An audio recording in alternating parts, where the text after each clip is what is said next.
ओम शांति। 16 अगस्त 2022। बाबा की महावाक्य।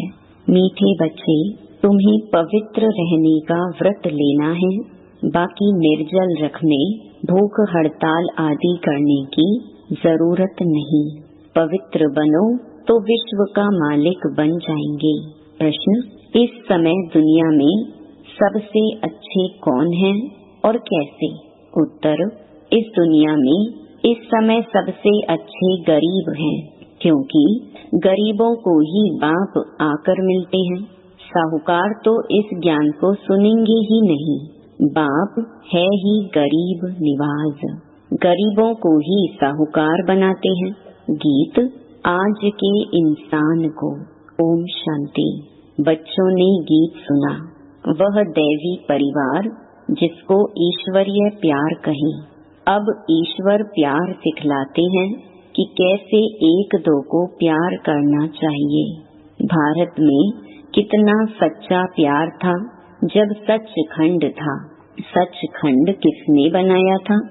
सतगुरु, सत बाबा, सत टीचर ने। अभी तुम किसके आगे बैठे हो?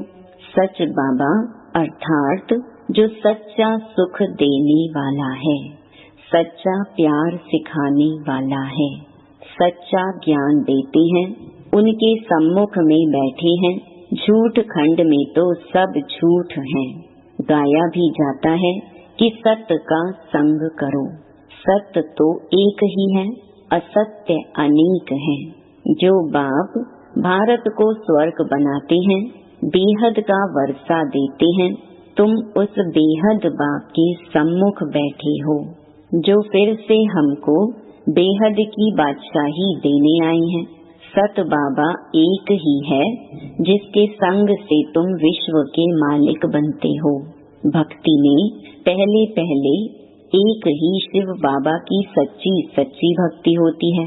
उसको ही सच्ची अव्यभिचारी भक्ति कहा जाता है। बाबा बैठ तुम बच्चों को सारी चक्र का ज्ञान सुनाते हैं।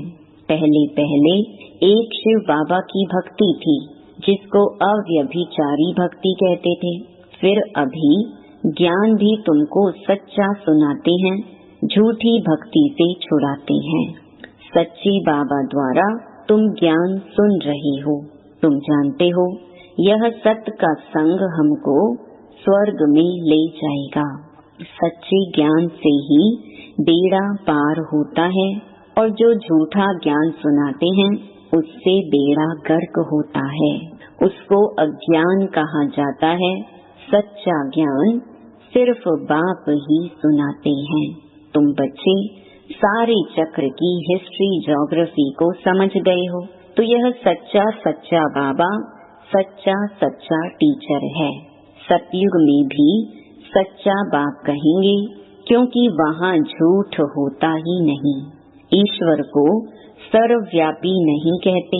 झूठ तो तब शुरू होता है जब झूठ बनाने वाले 5 विकार आते हैं। अभी तुम बच्चों की बुद्धि में है कि हम बेहद के निराकार बाप के सम्मुख बैठे हैं। यह बाबा भी कहते हैं कि हम उस बाबा के सम्मुख बैठे हैं। उनको याद करता हूँ, घड़ी घड़ी याद करता हूँ। बाबा का बच्चा हूँ ना। तुमको तो इस साकार को छोड़ उनको याद करना है। हमारे लिए तो एक ही बाबा है। तुम्हारे लिए थोड़ी अटक पड़ती है। मुझे क्यों अटक पड़ेगी? तुम्हारी नजर इस पर जाती है, मेरी नजर किस पर जाएगी? मेरा तो डायरेक्ट शिव बाबा से कनेक्शन हो गया। तुमको शिव बाबा को याद करना पड़ता है, इस साकार को क्रॉस करना पड़ता है कि यह याद ना पड़े। मेरे लिए तो एक शिव बाबा ही है। तुम्हारे सामने 2 बैठे हैं, हमारे सामने तो सिर्फ एक ही है। मैं उनका बच्चा हूँ, फिर भी निरंतर याद नहीं कर सकता हूँ, क्योंकि बाबा कहते हैं तुम कर्म योगी हो। तुम्हारी बुद्धि में सारा चक्र फिरता रहता है। सतयुग त्रेता में इतने जन्म पास किए, फिर इतने जन्म लेते लेते 84 जन्मों का चक्कर पूरा किया। हिसाब है ना। अब कलयुग का अंत आ गया, फिर आगे नया चक्र फिरेगा। हिस्ट्री, ज्योग्राफी फिर से रिपीट होती है। सतयुग में कौन थे, कहाँ पर राज्य करते थे, ये भी तुम जानते हो कि सारी विश्व पर देवताएं ही राज्य करते थे। अभी तो कहेंगे तुम हमारी हद में नहीं आओ, हमारा पानी ना लो। बाबा तो बेहद का मालिक है। बाबा कहते हैं मुझे याद करो। यह बाबा नहीं कहते, इन द्वारा निराकार बाबा तुम आत्माओं को कहते हैं मुझे याद करो, तो तुम कभी रोगी व बीमार नहीं होंगे। यहाँ तो बाप बच्चों को पैदा कर बड़ा करते हैं, फिर अचानक अगर वह मर जाते हैं, शरीर छोड़ देते हैं, तो सब कितने दुखी हो पड़ते हैं। फिर तो शरीर निर्वाह अर्थ खुद ही सर्विस करनी पड़े। यह तो है ही दुख धाम। बाप तो तुम्हें कोई तकलीफ नहीं देते हैं, सिर्फ कहते हैं मुझे याद करो, तो विकर्म विनाश हो जाएंगे। बच्चा जानता है कि बाप से हमको वर्षा मिलना है, तो भी अपना धंधा धोरी जरूर सीखते हैं। वर्षे के लिए बैठ तो नहीं जाएंगे, बाकी सिर्फ जो राजाई में जन्म लेते हैं वह वर्षे के लिए बैठते हैं। बहुत दान पुण्य करने से राजाई घर में जन्म मिलता है, राजाई ही संभालनी पड़े। वह राजाएं तो पतित हैं। अब तुम्हें पावन राजाओं के पास जन्म लेना है। लक्ष्मी नारायण के घर में व सूर्यवंशी की राजाई में जन्म लेना है। वहाँ कोई प्रकार का दुख होता नहीं, सभी दुखों से छूट जाते हो। बाबा आकर धीरज देते हैं, अभी यह अंतिम जन्म है। तुम्हारी तो जन्म जन्मांतर से यह हालत होती आई है, बच्चे गिरते ही आए हैं दुख धाम में। सुख धाम कहाँ से आई? यहाँ तो दुख बहुत है। सुख अल्प काल का है, भल बड़े बड़े आदमी हैं, उन्हों को भी दुख ही दुख है। इस समय जो गरीब हैं वह सबसे अच्छे हैं। बाबा आए ही हैं गरीबों को साहूकार बनाने। दान भी गरीबों को करना होता है, सब साधारण है ना। बाकी जो लखपति हैं, जिनके पास करोड़ों रुपया है, कितना भी उन्हें समझाओ फिर भी अपने धन की कितनी मगरूरी रहती है। बाबा कहते हैं ऐसे को क्या धन देना है, मैं तो हूँ ही गरीब निवाज। ऐसी कन्याएं माताएं ही ज्ञान लेती हैं। कन्या का कितना मान है, सब उसे पूजते हैं, फिर शादी करने से पुजारी बन जाती है। हम आधा कल्प पूज्य फिर आधा कल्प पुजारी बने हैं। कन्या तो इस जन्म में ही पुजारी बन जाती है। कितना पावन है, शादी करने से ही पुजारी पतित बन जाती है। पति को परमेश्वर समझ माथा टेकती रहती है, उनके आगे दासी बनकर रहती है, तो बाबा आकर दासी पने से छुड़ाते हैं। बच्चे वृद्धि को पाते जाते हैं। तुम समझा सकते हो, हम प्रजापिता ब्रह्मा के बच्चे शिव बाबा के पोत्रे हैं। उनकी मिल्कियत पर हमारा हक लगता है। उनकी मिल्कियत है बेहद की, विश्व का मालिक बनाते हैं। उनका फरमान है बच्चे मामेकम याद करो, तो मैं सत्य कहता हूँ तुम नारी से लक्ष्मी बन जाएंगी। इसमें कोई व्रत नेम करना, भूखा रहना नहीं है। आगे तुम बहुत व्रत नेम रखते थे, 7 रोज खाना नहीं खाते थे, समझते हैं व्रत नेम रखने से कृष्णपुरी में चले जाएंगे। वास्तव में सच्चा व्रत है पवित्र रहने का। वह तो हठ से भूखे रहते हैं। तुम बच्चों को कुछ भी भूख हड़ताल आदि नहीं करना है। हाँ, तुमको पावन बनने की ही हड़ताल करनी है। हम सबको पावन बनाएंगे, तुम्हारा धंधा ही यह है। बाकी निर्जल रहना, खाना नहीं खाना, इससे कुछ होता नहीं है। तुम सिर्फ पवित्रता की प्रतिज्ञा करो, माताओं को पति के मरने से बहुत दुख होता है। उन्हों को जाकर समझाना चाहिए कि अब पतियों का पति आया हुआ है, वह कहते हैं सिर्फ मुझे याद करो तो स्वर्ग के मालिक बनेंगे। यह तो पतियों का पति बापों का बाप है। पति मर जाए तो स्त्री को ज्ञान समझाए, शिव बाबा से सगाई करानी चाहिए, समझाना है कि तुम रोती क्यों हो। सतयुग में कोई रोते नहीं, यहाँ देखो सब रोते रहते हैं। भारत में सच्चा सच्चा देवताओं का राज्य था, आज तो एक दो को मारते कूटते रहते हैं। आसुरी राज्य है ना। लक्ष्मी नारायण का चित्र बहुत अच्छा है, इसमें सारा सेट है। त्रिमूर्ति, लक्ष्मी नारायण, राधे कृष्ण भी हैं। यह चित्र भी अगर कोई रोज देखता रहे तो याद रहे कि शिव बाबा हमको ब्रह्मा द्वारा यह बना रहे हैं। घर में भी छोटे छोटे बोर्ड बनाकर लिख दो, बेहद के बाप को जानने से तुम 21 जन्मों के लिए स्वराज्य पद पा सकते हो। धीरे धीरे मनुष्य बोर्ड देखकर तुम्हारे पास आएंगे। तुम रूहानी अविनाशी सर्जन हो, रूहानी सर्जरी का कोर्स पास कर रहे हो, बोर्ड लगाना पड़ेगा। बोलो, इस बाप को याद करने से तुमको बेहद की बादशाही मिलेगी। बाबा ने प्रश्न बहुत अच्छे लिखे हैं। बाबा के कितने रूहानी बच्चे हैं। बाल बछड़े वाला है ना, इसमें भाई बहन दोनों आ जाते हैं। बाबा के पास आते हैं तो समझाता हूँ कितने बीके हैं, कितना बछड़े वाला हूँ।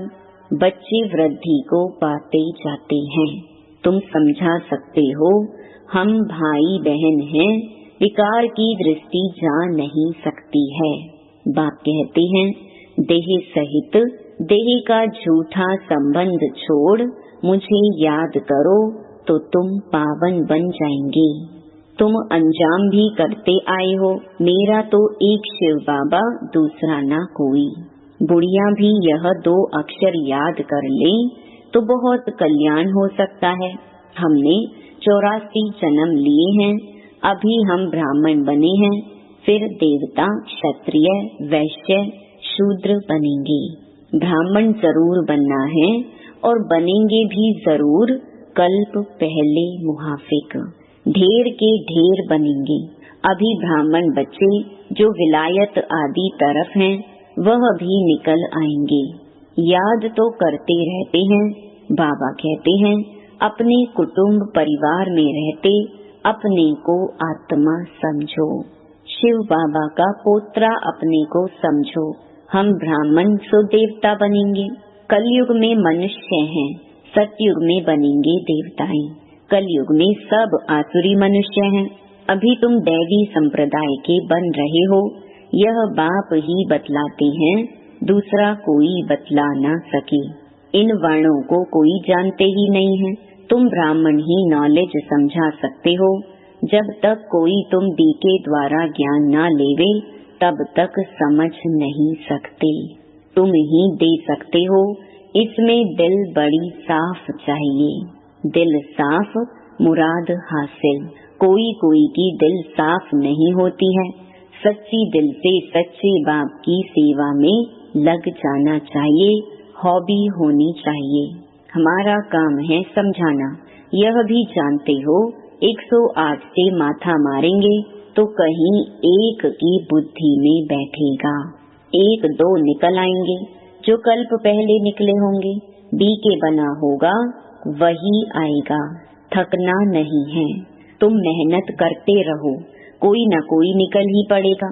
कहाँ भी जाओ, मित्र संबंधी के पास जाओ, शादी मुरादी में जाओ, हरेक के कर्मों अनुसार राय दी जाती है। मुख्य है पवित्र रहने की बात। कहाँ बाहर खाना भी पड़ता है। अच्छा बच्चे शिव बाबा की याद में रहेंगे तो माया का असर नहीं होगा। बाबा सबको छुट्टी नहीं देते हैं। लाचारी हालत में देखा जाता है, नहीं तो नौकरी छूट जाएगी। हरेक को अलग अलग राय दी जाती है। दुनिया बहुत खराब है। कईयों के साथ रहना होता है। एक कहानी भी है। गुरु ने चेले को कहा, शेर की गुफा में रहो, वैश्या के पास रहो, परीक्षा लेने भेजा। वास्तव में वह कोई परीक्षा नहीं, यह तुम बच्चों के लिए है। तुमको शेर के पास तो नहीं भेजेंगे। बाप तो समझाते हैं, कोई भी हो उन्हों को बाप का परिचय दो। दिन प्रतिदिन बुद्धि का ताला खुलता जाएगा। झाड़ बढ़ना तो है ना, तब तो विनाश भी शुरू हो। इनसे पहले विनाश तो हो ना सके। यहाँ तो राजधानी स्थापन हो रही है। बाप तो कहते हैं, सिर्फ मुझे याद करो। अच्छा, मीठे मीठे सिकिलधे बच्चों प्रति माता पिता बाप दादा का याद प्यार और गुड मॉर्निंग। रूहानी बाप की रूहानी बच्चों को नमस्ते। धारणा के लिए मुख्य सार। पहला, नॉलेज को धारण करने के लिए दिल बड़ी साफ रखनी है। सच्ची दिल से बाप की सेवा में लगना है। सेवा में कभी भी थकना नहीं है। दूसरा, वायदा करना है, मेरा तो एक शिव बाबा, दूसरा न कोई। देह सहित देह के सब झूठे संबंध छोड़ एक से सर्व संबंध जोड़ने हैं। गरीबों को ज्ञान धन का दान देना है। वरदान, भाग्य और भाग्य विधाता की स्मृति से सदा खुश रहने और खुशियाँ बांटने वाले सहज योगी भव। संगम युग खुशियों का युग, मौजों का युग है, तो सदा खुशी में रहो और खुशियाँ बांटते रहो। भाग्य और भाग्य विधाता सदा याद रहे। बाप मिला, सब कुछ मिला, यह स्मृति ही सहज योगी बना देगी। दुनिया वाले कहते हैं कि कष्ट के बिना परमात्मा नहीं मिल सकता, और आप कहते घर बैठे बाप मिल गया, जो सोचा नहीं था वह मिल गया। खुशियों का सागर मिल गया, इसी खुशी में रहो, यह भी सहज योग है। स्लोगन, शुद्धि और विधि पूर्वक हर कार्य करने वाले ही सच्चे सच्चे ब्राह्मण हैं। ओम शांति।